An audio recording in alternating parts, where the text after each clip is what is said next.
Before Egypt had kings, cities, or gods carved in stone, there was only the Nile moving patiently through endless sand.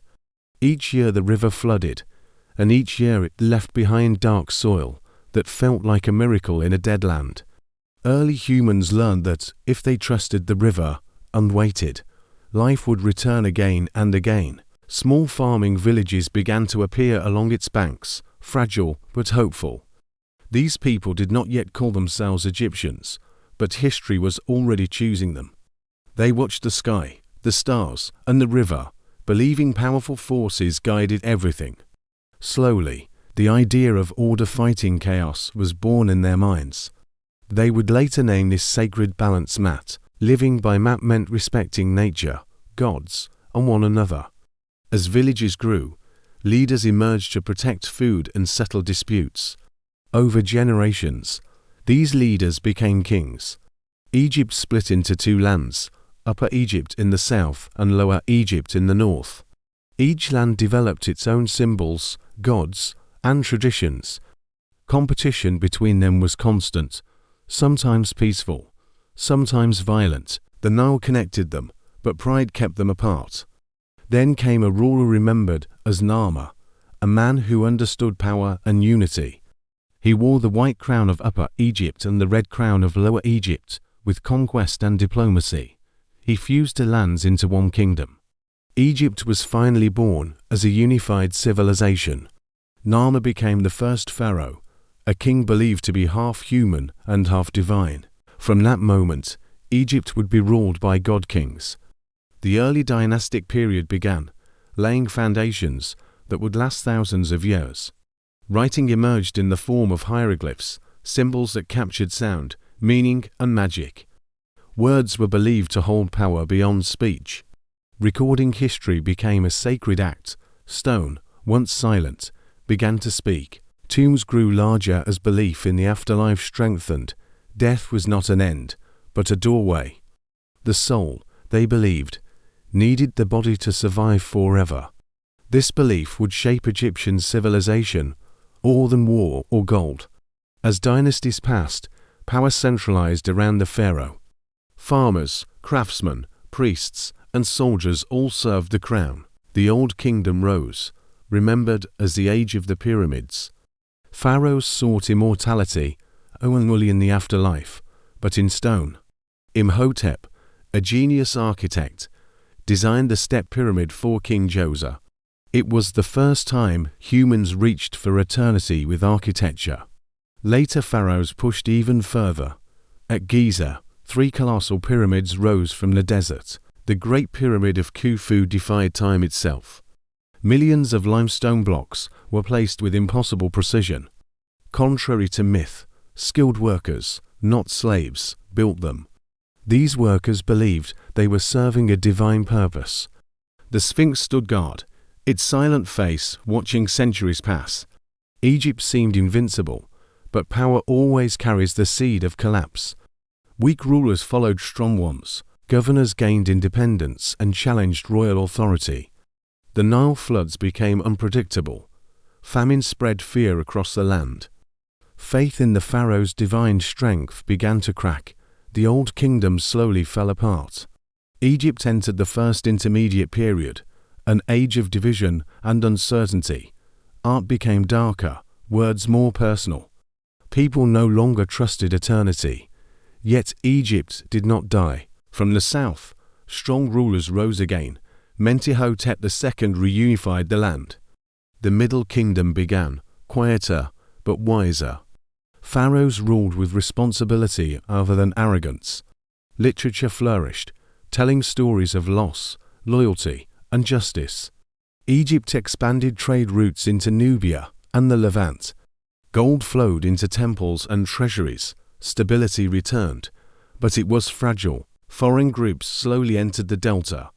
Among them were the Hyksos, masters of horses and chariots. They brought new weapons and new fear. Egypt fell again, this time to outsiders. The second intermediate period began in humiliation. Egyptian pride burned quietly beneath occupation. From Thebes, a royal family prepared revenge.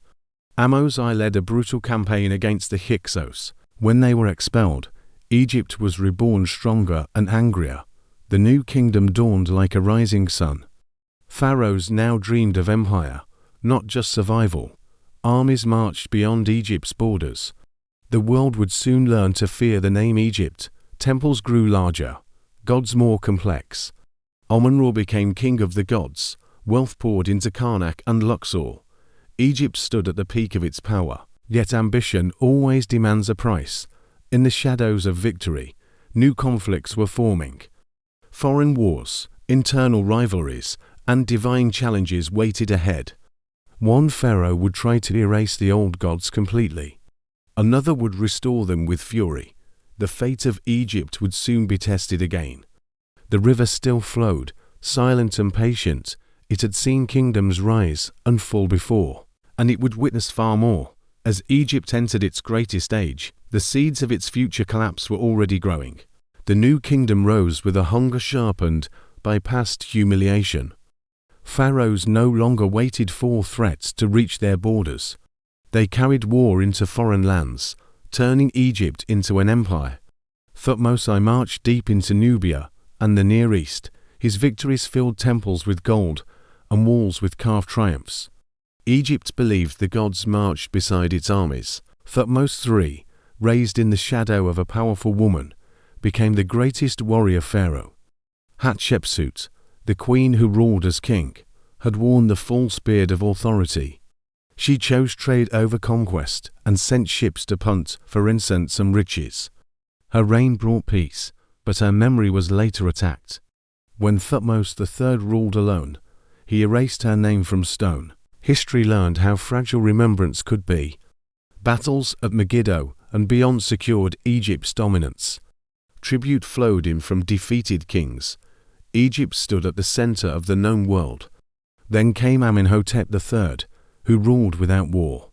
His reign was a golden age of art, music, and luxury.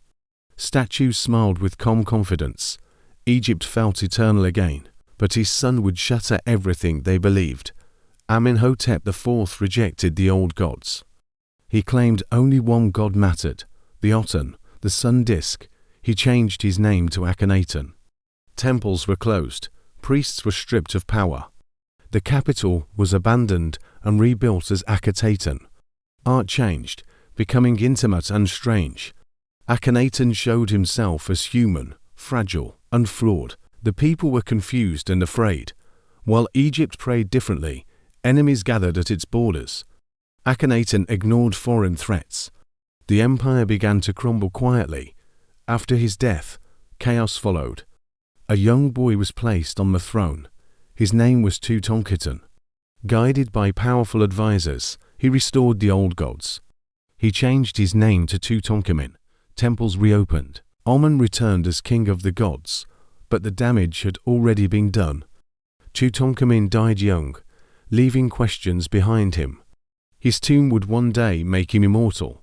Strong generals replaced weak kings. Horemheb tried to erase the heretic past. Order returned, but trust did not. Then rose the Ramesside dynasty, hungry for greatness. Ramesses I ruled briefly, passing power quickly. His son Seti I restored Egypt's military pride. He carved victories into stone with ruthless precision. His son would aim even higher. Ramesses II became a legend in his own lifetime. He built more temples than any pharaoh before him. His face was carved 1,000 times across Egypt. At Kadesh, he faced the Hittites in a massive chariot battle. The battle ended without a clear victor. Yet Ramesses declared himself triumphant, truth bent beneath propaganda. Egypt signed the world's first known peace treaty. For a time, balance returned.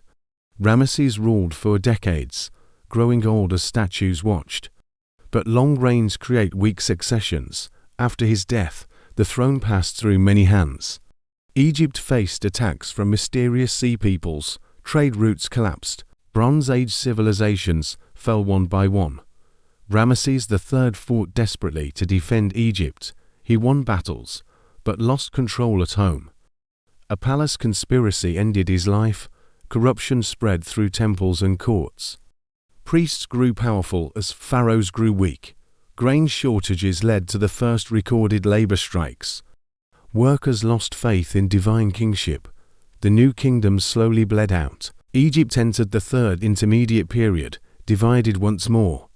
Libyan chiefs ruled parts of the land. Nubian kings rose in the south. For a moment, Egypt was ruled by black pharaohs from Cush. They honored old traditions with sincere devotion. But a greater threat approached from the east. Assyrian armies crushed cities without mercy. Egypt's defenses shattered under their iron weapons. Memphis fell. Temples burned. Egypt survived, but only barely. The land was tired. Its gods felt distant. The Nile still flooded, but belief did not rise with it. A final struggle for independence was coming. New rulers would try to restore ancient glory. And beyond the horizon, foreign empires were already watching Egypt fade. Egypt's final struggle began with a memory of greatness that refused to fade. Native rulers rose one last time during the late period, clinging to ancient traditions. They rebuilt temples and revived rituals as if stone could turn back time. Pharaohs of the Saite dynasty looked to the Old Kingdom for inspiration. Art became deliberately ancient, copying styles thousands of years old. It was not renewal, but remembrance. Egypt was trying to convince itself that eternity still belonged to it. But the world around Egypt had changed forever. To the east, Persia was rising like a storm. Cambyses II invaded Egypt with overwhelming force. At the Battle of Pelusium, Egypt fell to the Persians. The pharaoh was captured, and the gods were humiliated. Egypt became a province, ruled by foreign kings. Temples survived, but power was gone. Rebellions flared like dying embers. Some succeeded briefly, restoring native rule. Others were crushed without mercy.